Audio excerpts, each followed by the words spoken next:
Hi everybody, welcome back to the studio at Arching Oaks. I'm Chelsey Velilla and I am an art journaler and mixed media artist.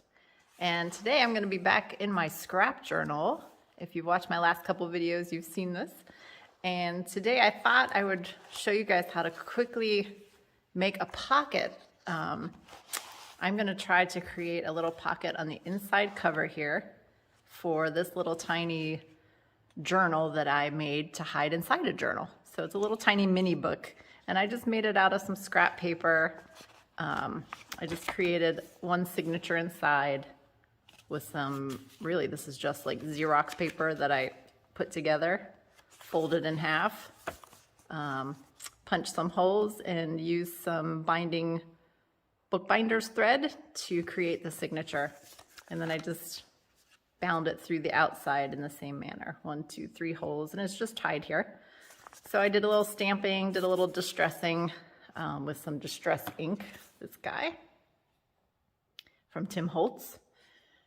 And so I thought I would like to maybe slide this into a pocket in the front here. So I'm gonna do that very simply with something you probably have in the house. If you have kids, you definitely do, maybe, unless they have a nice lunchbox. I'm just going to use a simple lunch bag, and I think I'm just going to use the top part here and cut it off. I think, let's see, is that even going to fit in here? I think so. So I'm going to cut it off right about here, and I'm just going to use some scissors. Let's see. Of course, I forgot to mark it, so let's see. Maybe not all the way to the bottom, maybe right about here. So I'll just make a little pinch there and cut that off. Oh, nice and straight. Good job, Chelsey. Not really. This extra part here could be used as a pocket as well in a different application, so I'll hang on to that. But this one, I'm going to straighten this up because it'll drive me nuts. Okay. I'm not all about perfection, but sometimes you want a nice straight edge.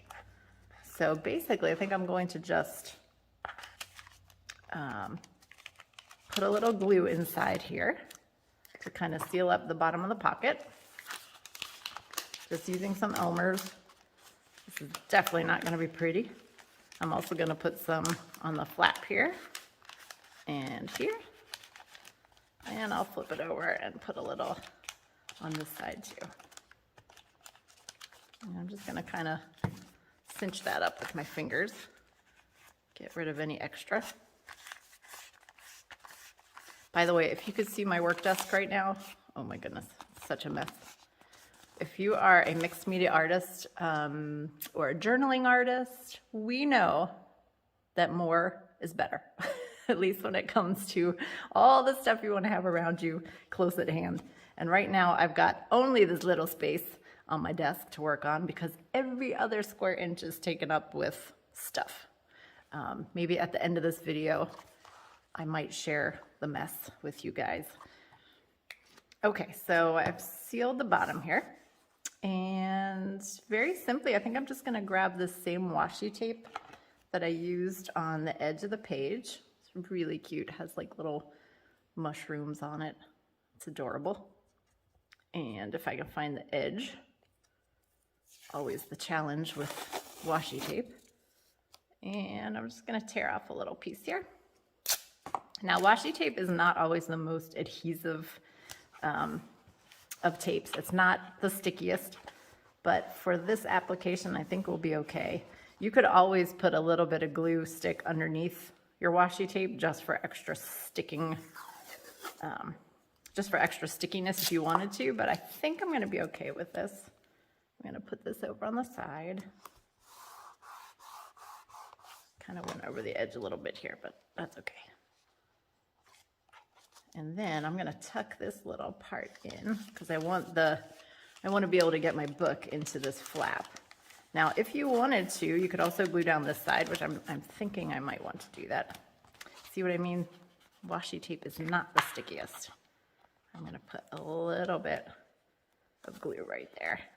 And this glue is not my #1 choice. I mentioned in my last video, I really like the Yoo-hoo sticks, but I have run out and I haven't had time to go grab another one or 2 or 3 or 10. So it works for now. And of course, if you wanted to, you could add some decoration on here. I will get to that, but not right at this moment. And let's see. Now, because it's a lunch bag, you kind of have this little part right here. So you decide if you want to go in front of the little fold or behind it. I'm going to kind of go in front of it.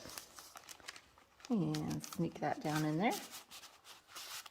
And there we go. There's our little pocket. I'm definitely going to think about how to seal this down. In fact, I think I'm going to use something a little stronger. I'm going to use some parcel tape. I want it to be about that long. And I don't need it to be quite this wide. I'm going to put it right here. So I'm going to actually cut a little bit off of this. This is just packing tape. Looks like this. This brand is called Anchor Advanced Adhesives, but I've also got one that I bought recently. It's a little lighter in color, and it's made by Duck brand. Easy Tear packing tape. Love this stuff. So I am going to put this half onto the cover itself, like almost right into the binding, and half over the pocket. I'm going to cut off the extra down here. Don't need all that. And if I can find my good old scrapey tool.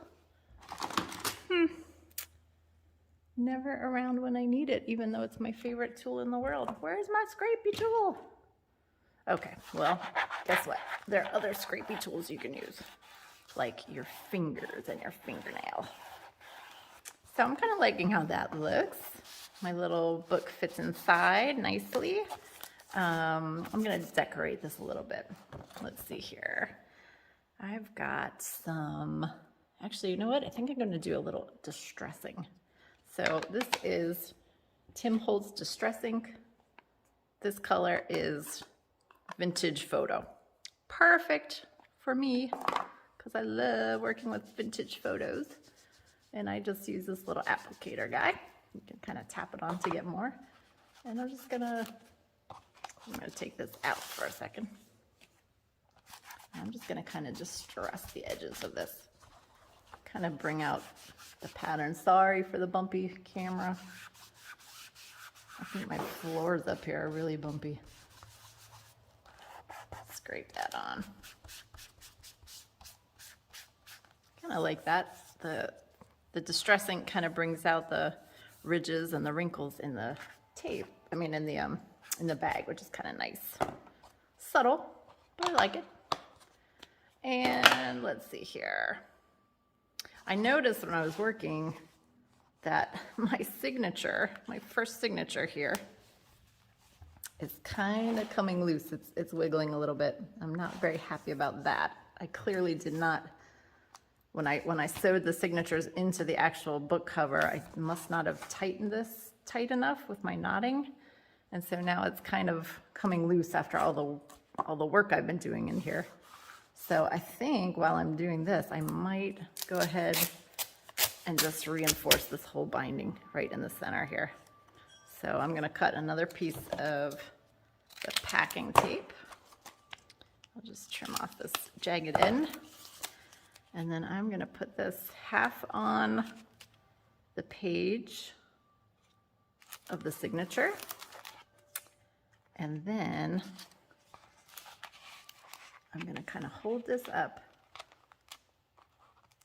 And I'm going to kind of work this now. Since I don't have my scrapey tool, which is unbelievable, I must have buried it. I'm going to use my ruler here. And there's no perfect way to do this. And this tape is great. It is sticky. So I'm just going to kind of, I hope you can see this, I'm kind of working this tape into that crack. And I'm going to use this to help me even more. Of course, I bumped the whole camera.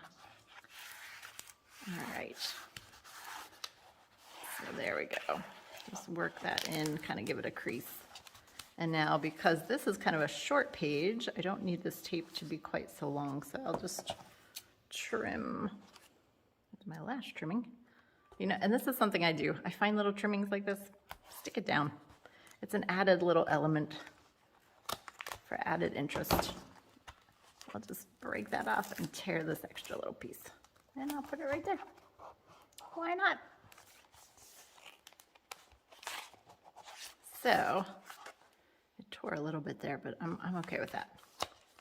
All right, so now, signature is not wiggling anymore. Cool. So I'm gonna put my little bookie back in here.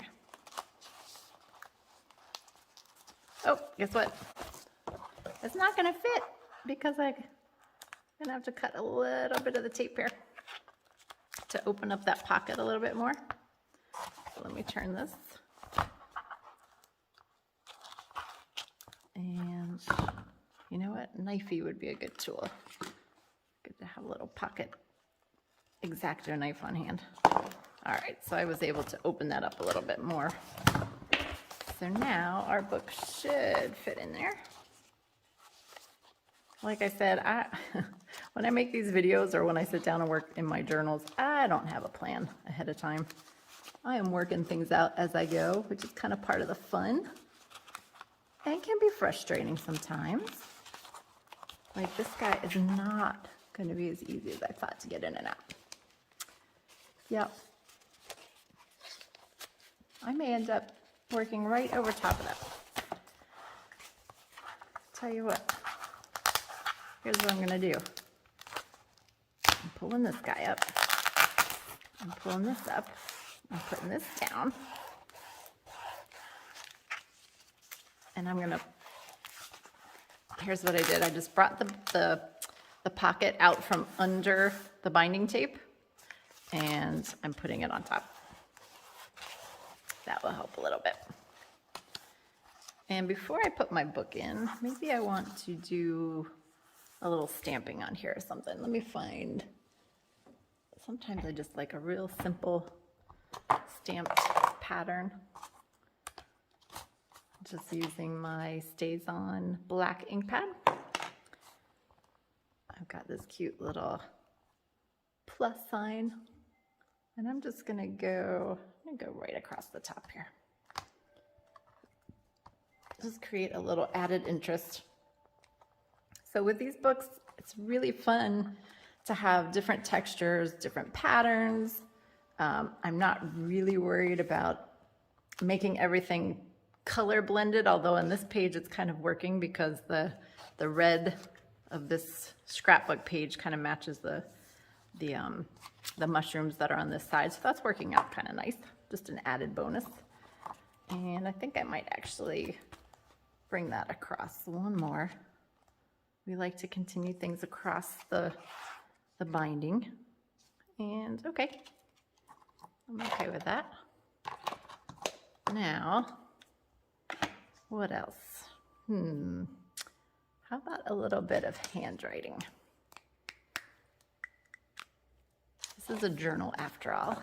And even though I said in my last video, I'm not very good at writing stories, I still like to journal quite a bit and create little passages on these pages. So this is the front cover of the book. So it's gonna hold this little guy called Hidden Thoughts. So maybe we'll just create something simple. I'll just do a little journaling. This book holds all the wisdom I need. The entries it contains